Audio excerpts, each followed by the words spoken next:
Assalamualaikum warahmatullahi wabarakatuh. Perkenalkan, saya Hidayat Effendi, pendamping proses produk halal dari Lembaga Pendamping Proses Produk Halal Edukasi Wakaf Indonesia. Di kali ini saya akan membahas tentang bagaimana pentingnya sertifikasi halal bagi pelaku UMKM.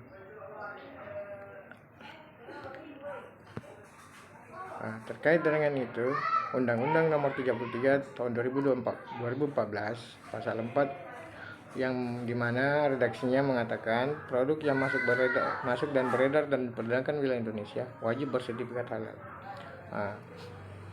Dengan PP Nomor 242 Tahun 2024 Pasal 98, kewajiban bersertifikat halal bagi pelaku usaha mikro dan kecil didasarkan atas pernyataan halal dari pelaku usaha mikro dan kecil.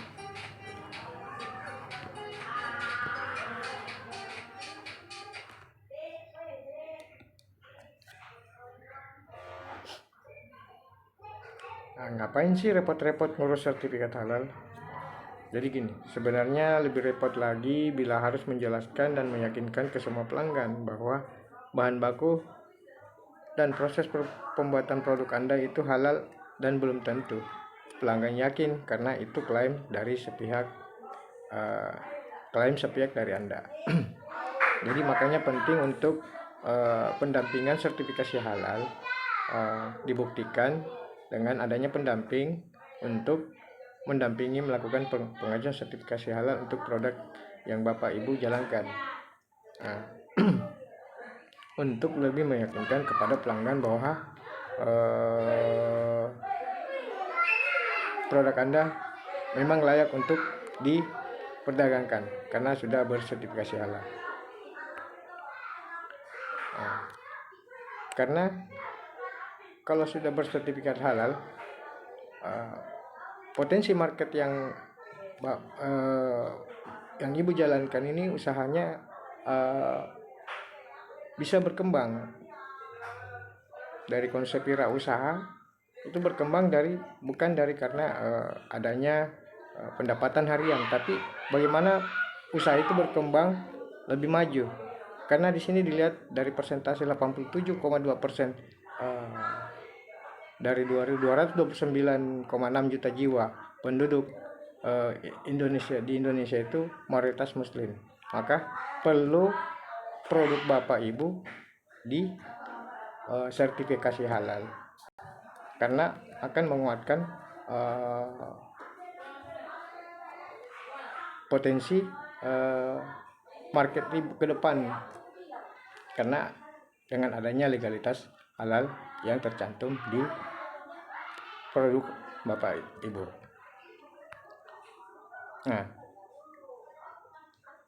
Di sini kita akan menjelaskan tentang identitas umum yang lainnya. Mengapa? Karena mereka sudah ditetapkan dalam undang-undang, seperti yang namanya identitas kependudukan. Itu harus dibuktikan setiap warga negara Indonesia harus wajib memiliki kartu tanda penduduk. Begitu juga dengan identitas warga negara membutuhkan yang namanya paspor. Begitupun juga dengan akta pernikahan, identitas pernikahan. Begitu juga untuk identitas izin berkendara, yaitu di mana SIM A untuk mobil, SIM B untuk kendaraan roda besar, kendaraan besar seperti truk, dan SIM C itu kendaraan bermotor. Bagaimana dengan yang namanya BPKB? Itu kan identitas untuk kendaraan, kepemilikan kendaraan. Makanya ada BPKB. Untuk identitas properti, rumah, tanah, itu namanya sertifikat tanah. Identitas asal usul itu membuktikan bahwa akta lahir. Identitas ijazah, yang namanya ijazah itu karena Anda pernah mengecap pendidikan SMP, SMA, sampai jenjang perguruan tinggi sehingga Anda menyelesaikan, itu namanya ijazah. Ada identitasnya. Maka dengan itu perlu juga yang namanya halal. Ya, namanya identitasnya sertifikasi halal. Maka wajib Bapak Ibu untuk melakukan sertifikasi halal untuk produk Bapak yang Ibu jalankan. Setelah mendapatkan sertifikat halal, apa potensi yang terbesar yang kita bisa lihat? Pelanggan lihat langsung yakin, lihat langsung nyaman, lihat langsung senang. Bagi pengusaha, kepercayaan adalah hal utama dan mahal, karena itulah sumber penghasilan berkelanjutan sesuai dengan yang saya paparkan tadi sebelumnya. Yang berkelanjutannya karena jumlah potensi warga penduduk wilayah Indonesia ini berjumlah sekitar 87,2% dari 222 juta lebih penduduk yang ada, mayoritas Muslim. Maka dengan itu perlu wajib disertifikasi halal. Bagaimana cara mengurus sertifikasi halal bagi pelaku UMKM? Syaratnya mudah, hanya dengan membutuhkan KTP pelaku usaha, pelaku UMKM, jenis produk 10 varian, yang dimana variannya itu berbeda-beda. Umpamanya contoh seperti roti. Roti variannya apa? Ada yang namanya roti coklat, roti vanila, roti pisang coklat. Itu masuk jenis varian. Jadi maksimal itu cuma 10 varian yang bisa. Apalagi keju, keripik. Ada yang namanya keripik keju, keripik bawang, dan sebagainya. Itu maksimal cuma 10 produk. Merek produk, foto produk, terus foto tempat produksi, dan yang penting lagi NIB, karena ini dasar indukannya. Wajib memiliki NIB dulu dengan KBLI yang sesuai dengan bidang usaha yang dijalankan, dan omset di bawah 15 miliar yang masuk kategori skala mikro. Oke, selanjutnya kita berapa biaya mengurus halal bagi UMKM? Biayanya itu 100% gratis, dibiayai oleh pemerintah. Ada juga yang namanya jalur saya declare mandiri, itu dibiayai sendiri oleh pelaku usaha sendiri dengan biaya nilai tetapan yang ditetapkan Rp230.000. Jadi sekarang dimudahkan tentang bagaimana pelayanan sertifikasi halal untuk produk Bapak yang Ibu jalankan. Oke, selanjutnya, apa saja jenis produk yang dapat difasilitasi di sertifikasi halal gratis ini? Jadi ada 13 jenis produk makanan saya declare atau program sehati sertifikasi halal gratis yang dapat Bapak dapatkan. Yang Bapak ajukan: olahan buah sayur, permen coklat, tepung dan sereal, roti dan bakery, ikan dan olahan perikanan, telur dan olahannya, gula, madu dan pemanis, garam, rempah, saus dan kecap, makanan ringan siap santap, kedai makanan, susu dan analognya, lemak, minyak dan emulsi minyak, es untuk dimakan. Itulah 13 produk makanan yang bisa didaftarkan melalui sertifikat atau sertifikat halal gratis.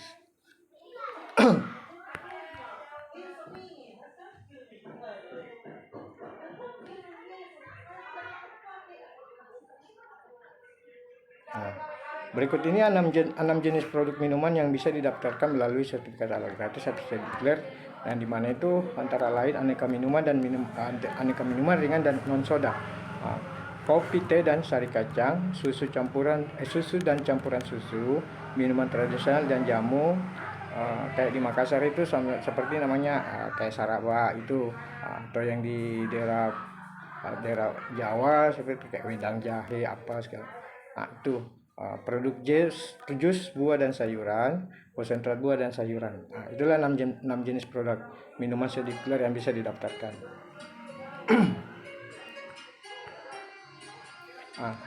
Berikut ini saya akan menjelaskan lagi 13 jenis produk warung makan yang bisa didaftarkan secara gratis.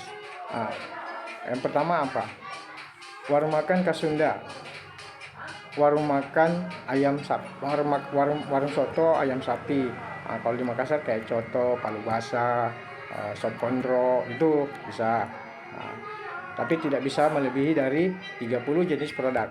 Itu kalau untuk di 13 jenis warung makan. Nah, selanjutnya warung makan gudeg, warung makan pecel lele, warung makan sate ayam kambing, warung makan nasi, warung makan khas Timur Tengah, warung makan nasi kuning atau uduk, keringan gerobak, warung makan Indomie, warmindo, warung makan Tegal atau warteg, dan warung makan nasi Padang.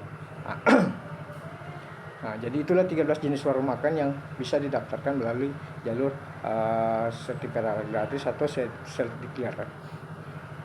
Selanjutnya, berapa lama terbit sertifikat halalnya?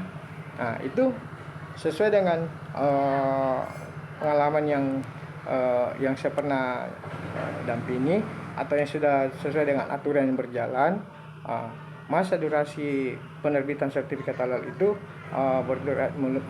terhitung mulai 7 sampai 14 hari kerja. Bisa saja juga di bawah 7 hari kerja, tergantung dari kelengkapan dan kesiapan dan sesuai dengan persyaratan.